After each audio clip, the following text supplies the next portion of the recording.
देखो, एक सिंपल सी बात को समझने की कोशिश करो। अगर आप रिलेशनशिप में हो और अगर आपके पार्टनर के अंदर काफ़ी ईगो एटीट्यूड है, तो इसका मतलब ये नहीं कि वो कंप्लीटली गलत है। कई बार ऐसे होता है कि आपके बिहेवियर के वजह से, आपके स्वभाव की वजह से या फिर आपके पर्सनालिटी की वजह से उनके अंदर ये ईगो एटीट्यूड आ जाता है। मेरा मतलब बिल्कुल भी आपको ब्लेम करना नहीं है। आज हम दोनों आपको कुछ ऐसी बातें बताने वाले हैं जिससे आपको ये समझ में आ जाएगा कि कैसे आप रिलेशनशिप में अपने पार्टनर के ईगो एटीट्यूड को कंट्रोल कर सकते हो, कैसे उनके अकड़ को कंट्रोल कर सकते हो।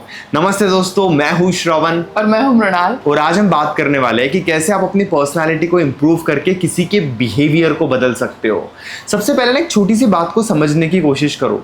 कई बार क्या होता है ना कि पार्टनर के बिहेवियर की वजह से हम बहुत ज़्यादा परेशान रहते हैं और परेशान रहने के बाद हम इतनी ज़्यादा शिकायतें करते हैं कि उनके अंदर ईगो एटीट्यूड बढ़ते चले जाता है। इसीलिए कभी भी पार्टनर को डिफेंसिव मत होने दो।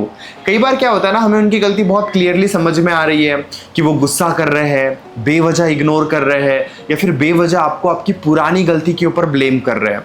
जब हमें ये बातें समझ में आ जाती है ना, तो हम बहुत ज़्यादा कोशिश करते हैं उन्हें समझाने की, अलग अलग तरीके से उनसे बातचीत करने की कोशिश करते हैं, अलग अलग तरीके से उन्हें उनकी गलतियां बताने लग जाते हैं, जिससे पार्टनर डिफेंसिव बन जाता है। वो खुद को सही साबित करने के लिए और ज़्यादा आपको ब्लेम करना स्टार्ट कर देते हैं, खुद को सही साबित करने के लिए और ज़्यादा आपको समझाने लग जाते हैं। से अगर आपको लगता है ना कि आर्ग्यूमेंट करके, लाउडली उनसे बात करके, चिल्ला के, डिसरिस्पेक्ट करके आप उनको पालोगे, तो ये बहुत बड़ी गलती है, आपकी बहुत बड़ी मिसअंडरस्टैंडिंग है। आपको उनसे बहुत ज़्यादा शांति से और प्यार से बात करना इम्पॉर्टेंट है।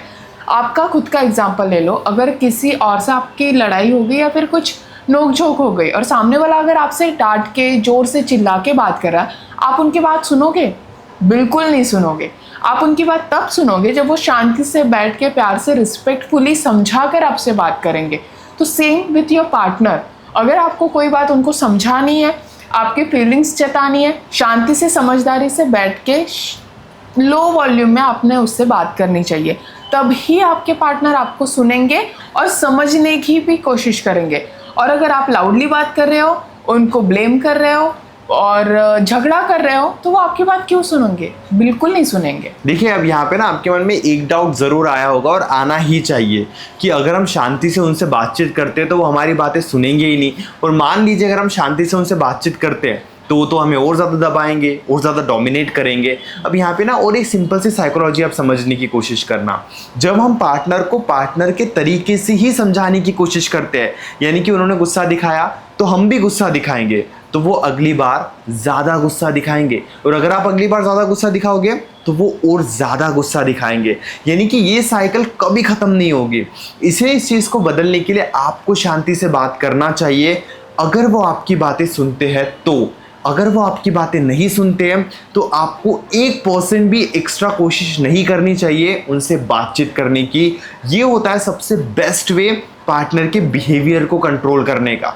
मान लीजिए कि अगर वो कुछ गुस्सा दिखा रहे हैं, कुछ गलती कर रहे हैं, कुछ गलत आपको बोल रहे हैं, तो सबसे पहले तो आप अपनी बातें प्यार से उनके सामने रखने की कोशिश करो, बिना गुस्सा दिखाए, बिना चिल्लाए, शांति से उनके सामने रखो। अगर वो सुन रहे हैं तो ठीक है, अगर वो नहीं सुन रहे हैं तो आप पूरे तरीके से पीछे हट जाओगे। और एक बात बताता हूँ, मान लीजिए आप शांति से उनके सामने कोई बात रख रहे हो और आप शांत हो और वो आपके ऊपर चढ़ रहे हैं, वो गुस्सा दिखा रहे हैं, वो ईगोइस्टिक बिहेवियर दिखा रहे हैं, तो आप उनकी बातें ही मत सुनो। सिंपल है। अगर वो सुनोगे तो आप शांति से बोलोगे, अगर वो आपकी इस बिहेवियर का फ़ायदा उठा रहे हैं तो आप 1% भी एक्स्ट्रा एफर्ट्स नहीं डालोगे। राइट। और अब दूसरी बात ना, आपने कभी नोटिस किया है कि स्टार्टिंग में तो आपके पार्टनर ने आपके लिए बहुत ज़्यादा एफर्ट्स लिए होंगे, लेकिन कभी आपने उनको अप्रिशिएट किया? अगर नहीं किया तो सर्टेन पॉइंट के बाद उन्होंने वो बिहेवियर बंद कर दिया होगा। इसलिए रिलेशनशिप में अपने पार्टनर के छोटे छोटे एक्शंस को अप्रिशिएट करना बहुत इंपॉर्टेंट होता है। क्योंकि साइकोलॉजिकली अगर हम देखें, जो चीज़ें हमें अच्छा फील कराती है, लाइक अगर कोई मुझे अच्छा बोल रहा है, किसी चीज़ के लिए हमें अप्रिशिएट कर रहा है, तो वो चीज़ हम और अच्छे से और बेटरमेंट के साथ करने की कोशिश करते हैं। Same in A relationship. अगर आपके पार्टनर समझो आपको एक कॉल भी कर रहा है दिन में, या फिर आपको बस गुड मॉर्निंग टेक्स्ट कर रहा है, तो अप्रिशिएट करना सीखो। उनको बताओ कि आपने मुझे मैसेज किया, मुझे बहुत अच्छा लगा, मुझे बहुत सेफ फील हुआ, आपने मुझे कॉल किया, आपने केयर दिखाई, इस वजह से मुझे बहुत अच्छा फील हुआ। अगर आप उनको ऐसे बताते हो कि उनके एक्शंस की वजह से आपको कितना अच्छा फील होता है, वो जो भी एक्शंस ले रहे उससे आप कितना अच्छा फील करते हो, तो आपके पार्टनर वो बिहेवियर एक सर्टेन पॉइंट के बाद रिपीटेटिवली करने लग जाएंगे। और आप देखना, ये छोटी सी एक्शन से आपके रिलेशनशिप में बहुत बड़ा बदलाव आ सकता है। देखिए अब ना यहाँ पे एक बात को बहुत गहराई से समझना, जब हम पार्टनर के अच्छे बिहेवियर को अप्रिशिएट करते हैं तो वो और ज़्यादा अच्छा बिहेव करते हैं। लेकिन कई बार जब हम पार्टनर को कुछ बातें बता देते हैं, जैसा उनका कॉल करने से हमें बहुत अच्छा लगता है, फाइट होने के बाद जब वो इनिशिएट करते हैं तो हमें बहुत अच्छा लगता है, लेकिन बीच बीच में क्या होता है ना, वो इन बातों का फ़ायदा भी उठाते हैं।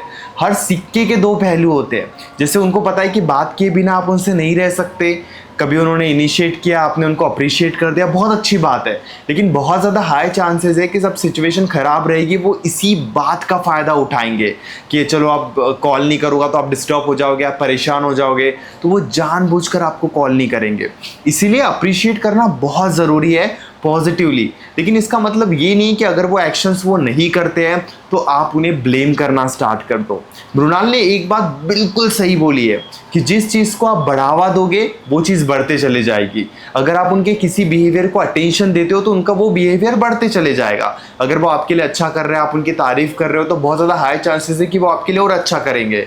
लेकिन वो गलत कर रहे हो और आप उनको ब्लेम करके अटेंशन दे रहे हो, तो बहुत ज़्यादा हाई चांसेस है कि वो आपके लिए बहुत ज़्यादा गलत करेंगे। जैसे मान लीजिए उन्होंने आपको 2 दिन इग्नोर किया, 2 दिन के बाद आप उनके ऊपर टूट पड़ गए, आपने उनको बहुत कुछ समझा, आपने उनको बहुत कुछ बोला, तो अगली बार वो 2 दिन के जगह 4 दिन आपको इग्नोर करेंगे। अगर वो थोड़े भी हर्ट होते हैं, उनकी ईगो पे थोड़ी भी बात आती है, तो आपको पहले से ज़्यादा इग्नोर करेंगे। अब ऐसा क्यों होता है, इस बात को थोड़ा ध्यान से समझना। कई बार जब हम पार्टनर के सामने कोई बात रखते हैं तो ये डिपेंड करता है कि आप कैसे बनकर पार्टनर के सामने वो बातें रख रहे हो। अगर आप पार्टनर के सामने स्ट्रांग और कॉन्फिडेंट रहकर कोई बात समझाओगे, पार्टनर आपकी बात को हमेशा याद रखेगा। रोकर, परेशान होकर, डिस्टर्ब होकर पार्टनर को कोई बात समझाओगे, पार्टनर उस बात का फ़ायदा उठाने लगेगा। ये एक सिंपल साइकोलॉजी है, इसको ज़्यादा कॉम्प्लिकेटेड मत करो। डिपेंड करता है कि अगर आप उनकी तारीफ भी कर रहे हो, स्ट्रांग रहकर तारीफ करो, उन्हें उनकी गलतियां भी बता रहे हो, स्ट्रांग रहकर उन्हें उनकी गलतियां बताओ। ये माइंडसेट काफ़ी ज़्यादा ज़रूरी है। राइट। और हर बार हर चीज़ के लिए माफ़ करना ज़रूरी नहीं है, ये बात बहुत अच्छे से समझना। जस्ट बिकॉज आप आपके पार्टनर को आपकी लाइफ में रखना चाहते हो, सिचुएशन को ख़राब नहीं होने देना चाहते, या फिर आपके माइंडसेट को ख़राब नहीं होने देना चाहते, बस इसलिए अगर आपके पार्टनर के कुछ नॉनसेंस बिहेवियर को आप बार बार माफ़ किए जा रहे हो, तो ये आपकी सबसे बड़ी गलती हो सकती है। बिकॉज आप उनको माफ़ कर रहे हो मतलब आप आपके पार्टनर को अलाउ कर रहे हो कि वो बिहेवियर वो बाद में भी कर सकते हैं। ठीक है, आप अभी उनकी गलती पे गुस्सा कर रहे हो, लेकिन सर्टेन पॉइंट के बाद उन चीज़ों के लिए उनको माफ़ कर दे रहे हो, तो उनको ये समझ आ जाएगा कि आप कुछ टाइम के लिए गुस्सा करते हो लेकिन उसके बाद उनको माफ़ कर देते हो। तो सबसे इम्पॉर्टेंट बात है, हर चीज़ के लिए माफ़ करना ज़रूरी नहीं है। अगर आपको कुछ चीज़ नहीं अच्छी लग रही, नहीं पसंद आ रही, तो स्ट्रांगली बताओ और उस डिसीजन पे फर्म रहो कि ये चीज़ मुझे पसंद नहीं आई है तो नहीं आई है, और इस चीज़ के लिए हम आपको माफ़ नहीं कर सकते। देखिए बहुत अच्छी बात है, सबक ही नहीं सिखाओगे तो वो कभी सबक ही नहीं सीखेंगे। हाँ। जैसे मान लीजिए आपने ना गुस्से में उनको बहुत कुछ बोल दिया और आपने उनको ब्लॉक कर दिया, और वो ना आपको कभी मनाएंगे ही नहीं, तो फिर से कभी आपकी हिम्मत नहीं होगी उन्हें ब्लॉक करने की। क्योंकि ये बात आप समझ जाओगे कि अगर आप गुस्से में उन्हें कुछ बोलते हो और ब्लॉक करते हो तो उन्हें कोई फ़र्क नहीं पड़ेगा। इस तरीके से पार्टनर कई बार आपको सबक सिखाता है, जिस वजह से आप कुछ भी बड़ा स्टैंड लेने से पहले डरते हो। ये एक सिंपल सी साइकोलॉजी है। अगर वो कुछ गलत बोले, आप शांति से स्टैंड लो, अपने लिए खुद को स्ट्रांग बनाकर स्टैंड लो। जैसे मान लीजिए अभी ना पार्टनर को आपने कुछ गलत बोल दिया और पार्टनर ने आपको तुरंत ब्लॉक कर दिया, तो आपके ना दिमाग में एक बात बैठ जाएगी कि अगर आप जब भी उन्हें कुछ गलत बोलोगे, वो डायरेक्टली आपको ब्लॉक कर सकते हैं, वो डायरेक्टली आपसे डिस्टेंस बना सकते हैं। तो आप ज़िंदगी में कभी भी उन्हें गलत नहीं बोलोगे। क्यों? क्योंकि उन्होंने इंस्टेंटली आपको सबक सिखाया। कई बार यही करने पे आप फेल हो जाते हो। अगर वो कुछ भी गलत बोले, उन्हें ये समझाओ कि आप ये बातें नहीं सुनोगे, आप ऐसी बातें नहीं करोगे, आप इन बातों पे ज़्यादा ध्यान नहीं दोगे। अगर वो डिसरिस्पेक्ट करते हैं तो आप उनकी बातों को अटेंशन नहीं दोगे। ये सिंपल सी बात, ये सिंपल सी साइकोलॉजी और ये सिंपल सा माइंडसेट आपके लिए काफी ज्यादा जरूरी है। उम्मीद करते हैं कि हमारी वीडियो से आपको काफी कुछ सीखने को मिला होगा। मन में अभी भी कोई डाउट है, डायरेक्टली आप कॉल पे हमसे बात कर सकते हो। पेड कंसल्टेशन के लिए आप हमें मैसेज कर सकते हो व्हाट्सएप पर, नीचे दिए हुए नंबर पर। आप श्रवण यानी कि मुझसे भी बात कर सकते हो, आप मृणाल से भी बात कर सकते हो, और आपकी सारी रिलेशनशिप की प्रॉब्लम डायरेक्टली आप कॉल पर डिस्कस कर सकते हो। वैसे हमारे बीच में जो भी बातें होगी वो कंप्लीटली सेफ और प्राइवेट रहेगी, so don't worry about the privacy. और हाँ, इस वीडियो को यहाँ तक देखने के लिए थैंक यू सो मच, और हमारे चैनल को भी ज़रूर सब्सक्राइब कर लीजिए।